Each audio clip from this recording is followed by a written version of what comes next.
Hello everyone, स्वागत है आप सभी का द लीगल कैप्सूल में। भाई आज से हम लोग ना एक सेशन स्टार्ट कर रहे हैं। हर संडे को हम लोग वीकली राउंड अप लेकर आएंगे जो इस हफ्ते में मतलब हफ्ते भर में जो भी खास जजमेंट होंगे हम लोग वो लेकर आएंगे और बेहतरीन तरीके से चर्चा करेंगे कि उस जजमेंट में क्या बातें कही गई, कौन सा जजमेंट था, है ना, क्या नियम चेंज हुए, बहुत सारी चीजें। ओके, चलिए। तो बिल्कुल आज से हमारी शुरुआत हो रही है और याद रखिएगा हर संडे को ये आएगा, सेशन आएगा, आपके वीडियो में भी अपलोड हो जाएगा, लाइव सेक्शन में भी जाएंगे तो लाइव में भी आपको दिखेगा। ठीक है, चलिए शुरू करें। बिल्कुल। तो आज हम इस विशेष वीडियो में लेकर आए हैं supreme court weekly round up. पिछले सप्ताह यानी 3 अगस्त से 7 अगस्त 2026 के बीच देश की सर्वोच्च अदालत ने कई ऐसे ऐतिहासिक और लैंडमार्क फैसले सुनाए हैं जिसका सीधा असर आम नागरिक, प्रशासनिक व्यवस्था और देश की न्याय प्रणाली पर पड़ता है। चाहे आप लॉ के स्टूडेंट हो, जुडिशरी या फिर एपीओ की तैयारी कर रहे हो या एक सजग नागरिक हो, तो इस वीडियो को आप देखिएगा, ये आपके लिए बेहद महत्वपूर्ण होने वाली है।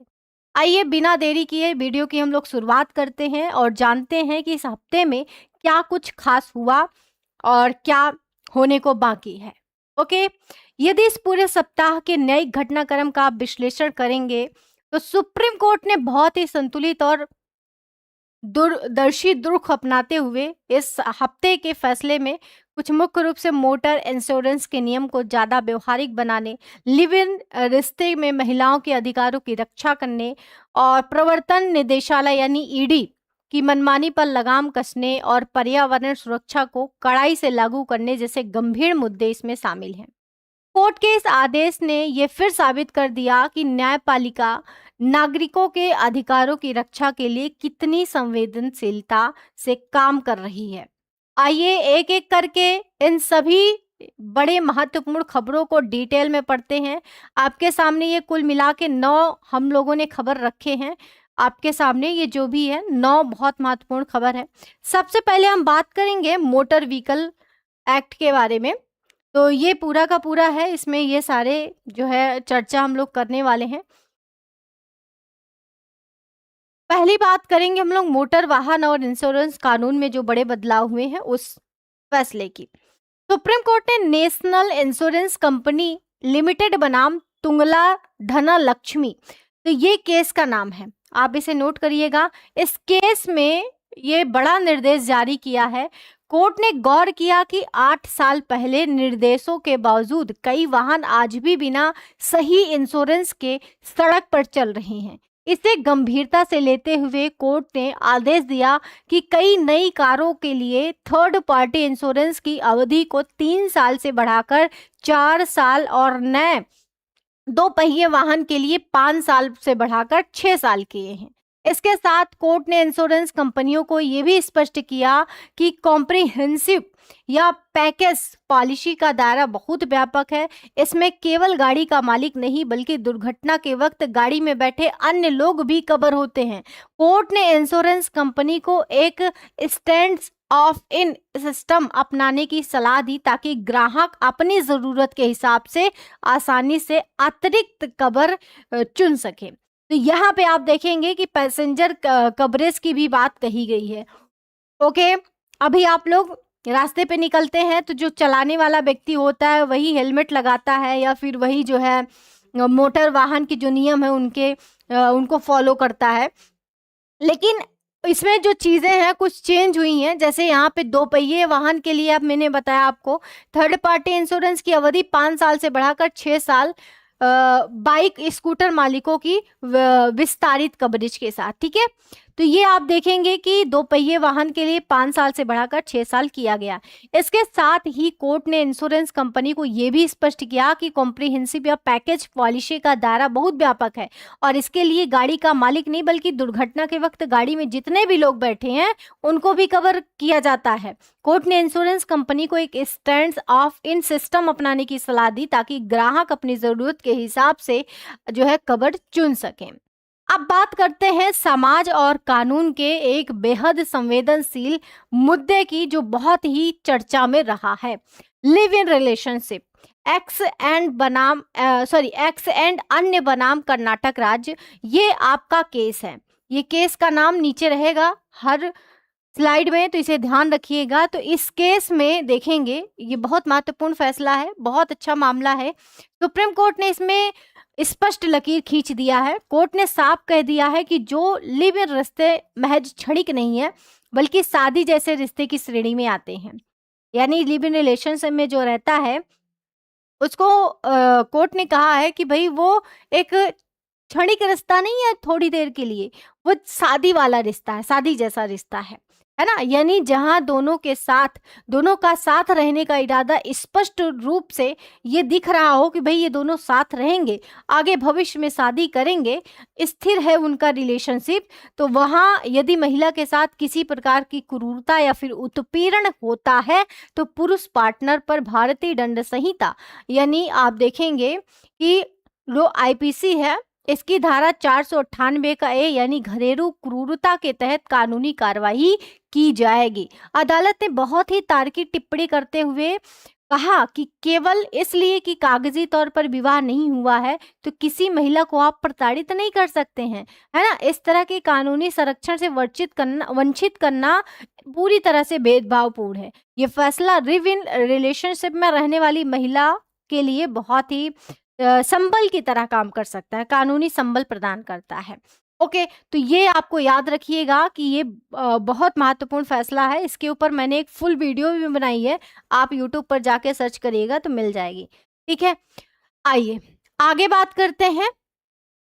बिल्कुल, तो यहाँ पे हम आगे बात करेंगे। इस फैसले में अदालत ने बहुत ही तार्किक टिप्पणी करते हुए कहा कि जो विवाह होता है ना वो तो कागज पे दर्ज होता है, लेकिन जो विवाह नहीं हुआ है तो इसका मतलब ये नहीं है कि आप उसके साथ गलत करेंगे। ठीक है, अगला फैसला बैंकिंग सेक्टर, नागरिक अधिकार और जांच एजेंसियों की शक्तियों से जुड़ा हुआ है। सुप्रीम कोर्ट ने प्रवर्तन निदेशालय यानी ईडी के कार्यप्रणाली पर बहुत ही सख्त रुख अपनाते हुए कहा है कि दिल्ली हाईकोर्ट ने उस फैसले पर अपनी मुहर लगा दी है जिसमें यह कहा गया था कि ईडी केवल संदेह यानी शक के आधार पर किसी भी बैंक खाता को फ्रीज नहीं कर सकती है। प्रिवीजन ऑफ मनी लॉन्ड्रिंग एक्ट यानी पीएमएलए की धारा है 17। इसका हवाला देते हुए कोर्ट ने स्पष्ट किया कि किसी का बैंक खाता सीज करने के लिए जांच अधिकारी या सक्षम अधिकारी के पास जो है लिखित और ठोस आधार होना जरूरी है।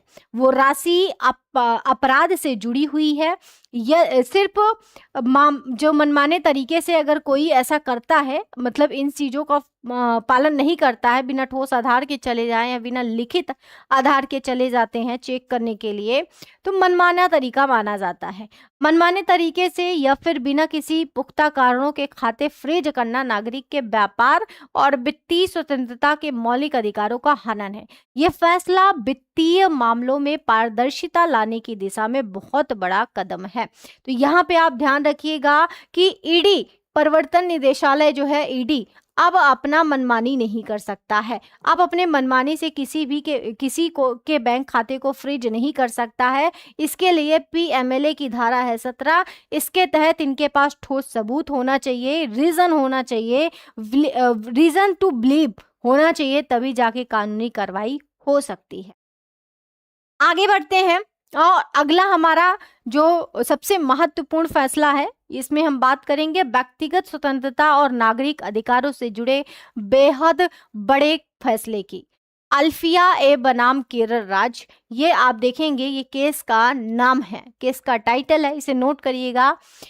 इस फैसले में जो है निवारक नजरबंदी यानी आप कह सकते हैं कि जो नजरबंदी होती है ना, इसके मामले में सुप्रीम कोर्ट ने स्पष्ट किया है कि ये कानून भले ही सुरक्षा एजेंसियों को विशेष अधिकार देता हो, लेकिन प्रक्रियात्मक नियमों का पालन करना अनिवार्य है।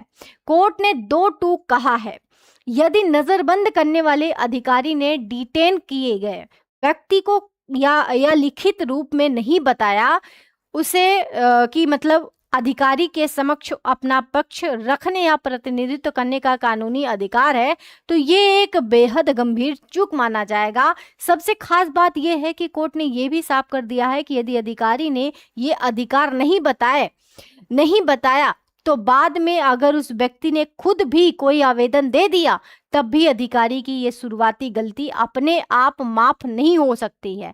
इस चूक मात्र से नजरबंदी का आदेश कानून की नजर में पूरी तरह से गैर कानूनी है। तो यहाँ पे आप देखिएगा कि ये बहुत बड़ी बात कही गई है। यहाँ पे नजरबंद करने वाले अधिकारी को व्यक्ति को उसके प्रतिनिधित्व के अधिकार की जानकारी देना ही पड़ेगा। अगर ये नहीं करते हैं, नजरबंद व्यक्ति ने खुद भी आवेदन किया हो तब भी अधिकारी नहीं करता है, तो ये चूक नजरबंदी को गैर कानूनी बना देता है। ठीक है, तो ये आपका केस है जिसमें ये बहुत बड़ी बात कही गई है। ठीक है, आगे बढ़ें। आगे बढ़ते हैं और हम लोग अगले फैसले की बात करते हैं। चलते चलते बात करते हैं पर्यावरण संरक्षण से जुड़े एक बेहद अहम फैसले की। अमरावती म्यूनिसिपल कॉर्पोरेशन ये मामला था, ये केस था। यहाँ पे देखेंगे Amravati municipal corporation versus Ganesh, ठीक है, दादराओ अंसान्य एंड अदर्स, ये केस का नाम है। ठीक है, ये केस नोट करिएगा। इस मामले में सुनवाई करते हुए सुप्रीम कोर्ट ने सॉलिड वेस्ट मैनेजमेंट रूल्स 2026 के तहत पर्यावरण मुआवजा तय करने और वसूली के लिए कई कड़े सिद्धांत दिए हैं। सुप्रीम कोर्ट ने अपनी बेंच के माध्यम से पर्यावरण, वन और जलवायु परिवर्तन मंत्रालय यानी MOEFCC को कड़े निर्देश दिए। अब समय आ गया है कि केवल कागजों पर कानून बनाने के बजाय जमीनी स्तर पर एक मजबूत संस्थागत तंत्र तैयार किया जाए। कचरा प्रबंधन के नियम का पालन न करने वाले पर भारी जुर्माना लग सकता है। पर्यावरण को हुए नुकसान की भरपाई के लिए स्पष्ट गाइडलाइन होना बेहद जरूरी बताया गया है। तो यहाँ पे जो है विस्तृत गाइडलाइन होना चाहिए पर्यावरण की भरपाई के लिए, नुकसान की भरपाई के लिए, ताकि देश के शहरों को प्रदूषित होने से, कचरा बनने से, कचरा के ढेर बनने से बचाया जा सके। अब बात करते हैं सर्विस लॉ यानी सेवा कानून की। इससे जुड़ा एक बेहद महत्वपूर्ण फैसला आया है। Sunil Sharma versus union of India का ये केस था और इस केस में ये बहुत बड़ी बात कही गई है। इस मामले में सुप्रीम कोर्ट ने स्पष्ट किया कि जब किसी कर्मचारी को नौकरी में बनाए रखने या उसकी उपयुक्तता की जांच की जाती है तो नियोक्ता केवल उसके हालिया सर्विस रिकॉर्ड को देखकर फैसला लेने के लिए बाध्य नहीं है। कोर्ट ने बहुत ही साफ शब्दों में, स्पष्ट शब्दों में कहा है कि इस तरह के मामले में वांस ऑफ थ्योरी लागू नहीं होती है। यानी इस भ्रम में बिल्कुल ना रहें कि यदि किसी कर्मचारी को एक बार प्रमोशन मिल गया तो उसकी पिछली खराब एंट्री या फिर रिपोर्ट स्वतः समाप्त, खत्म या फिर वास हो चुकी है। कर्मचारी की योग्यता और निरंतरता का आकलन करने के लिए उसके पूरे सर्विस रिकॉर्ड को समग्र रूप से देखा जाएगा। ये फैसला सरकारी और संस्थागत सेवाओं के मामले में अनुशासन बनाए रखने के लिहाज से बहुत ही इम्पोर्टेंट है। तो ये थ्योरी आप याद रखिएगा। इस केस में जो वांस्ड ऑफ थ्योरी लगाई गई है, इस पे जो बात की गई है, ये बहुत बड़ी बात है। ओके, आगे बढ़ेंगे। तो ये केस का नाम है, इसे आप नोट करिएगा। अब आगे बढ़ते हुए, आगे चलते हुए हम लोग एक और बात कर लेते हैं। भूमि अधिग्रहण और कोर्ट फीस से जुड़े दो तकनीकी लेकिन ये बहुत महत्वपूर्ण फैसला है।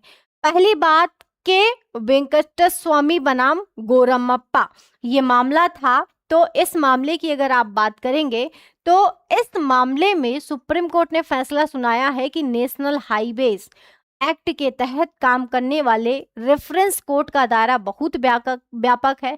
मुआवजे के सही हकदार की पहचान करने के लिए यदि मालिकाना हक के सवालों पर विचार खड़ा होता है या विचार करना पड़े तो कोर्ट ऐसा कर सकता है, ताकि पक्षों को अलग से सिविल मुकदमे दायर करने के चक्कर में ना पड़ना पड़े। तो ये भी बहुत महत्वपूर्ण फैसला है। वहीं पर टिहरी हाइड्रो डेवलपमेंट कॉरपोरेशन के मामले में कोर्ट ने बहुत ही स्पष्ट किया है कि यदि कोई अपील मुख्य मुआवजे की राशि को चुनौती दिए बिना केवल कानूनी और वैधानिक फायदों को पाने या फिर हटाने के लिए दायर की गई है, तो उस पर कोर्ट फीस अधिनियम की धारा 8 के तहत एंड वैलोरम यानी डिग्री की गई राशि के आधार पर मूल्य आधारित कोर्ट फीस चुकानी ही होगी। यहाँ पे आप देखेंगे कि भूमि अधिग्रहण मुआवजे में केवल कानूनी फायदे वे यानी यहाँ पे देखेंगे कि जो बेनिफिट्स है इसके विरुद्ध अपील पर मूल्य आधारित कोर्ट फीस दे होगी, है ना। भले ही मूल राशि को चुनौती ना दी गई हो, लेकिन जो यहाँ पे कोर्ट फीस होगी वो दे होगी, ये बात यहाँ पे कही गई है। ठीक है, तो याद रखिएगा कि इसमें जो है कोर्ट फीस अधिनियम की धारा 8 के तहत एड वैलोरम यानी डिग्री की गई राशि के आधार पर मूल्य आधारित कोर्ट फीस चुकानी ही होगी। हाई कोर्ट के फैसले पर मुहर लगाते हुए कोर्ट ने साफ कहा है, साफ नियम में लिखा है, साफ नियम के खिलाफ जाकर बिना पूरी फीस के ऐसे अपील नहीं चल सकती है, ये बात कही गई है इसमें। ठीक है, Tehri hydro development corporation versus SP Singh के केस में ये बात कही गई है। तो दोस्तों, इन सभी फैसले का अगर समग्र विश्लेषण हम करें तो हमें साफ नजर आता है कि पिछले सप्ताह में जो सुप्रीम कोर्ट है हमारा, इसका रुख बेहद संतुलित रहा है, प्रगतिशील रहा है, न्यायसंगत रहा है। चाहे वो ईडी का मामला हो, है ना, ईडी की मनमानी पर लगाम कसना हो, प्रिवेंटिव डिटेंशन में नागरिक अधिकारों की रक्षा करना हो, या फिर पर्यावरण और मोटर इंश्योरेंस के जरिए आम जनता को सुरक्षा देना हो, न्यायपालिका ने हर मोर्चे पर यह साबित किया है कि कानून का उद्देश्य जनता के अधिकारों की रक्षा करना है। उम्मीद है आप सभी को अगस्त के पहले सप्ताह के इस महत्वपूर्ण supreme court weekly round up से आपको बेहतरीन और अद्यतन जानकारी, कानूनी जानकारी मिली होगी। अगर इस वीडियो में आपको लगा कि हाँ बेहतरीन थी, हमारे लिए कुछ मिला है, हम अपने एग्जाम के लिए कुछ निकाल सकते हैं इस पूरी क्लास से, तो एक बार आप इस क्लास को लाइक करिएगा, अपने दोस्तों और लॉ स्टूडेंट जो भी हैं आपके सर्कल में, आप उनको शेयर करिएगा। ऐसे ही महत्वपूर्ण कानूनी अपडेट्स पाने के लिए आप हमारे चैनल को सब्सक्राइब कर लीजिएगा, बिल्कुल नहीं भूलना है। आप अपना ख्याल रखिए, मिलते हैं हम आपसे अगले हफ्ते में हम लोग नए और धमाकेदार कानूनी अपडेट के साथ।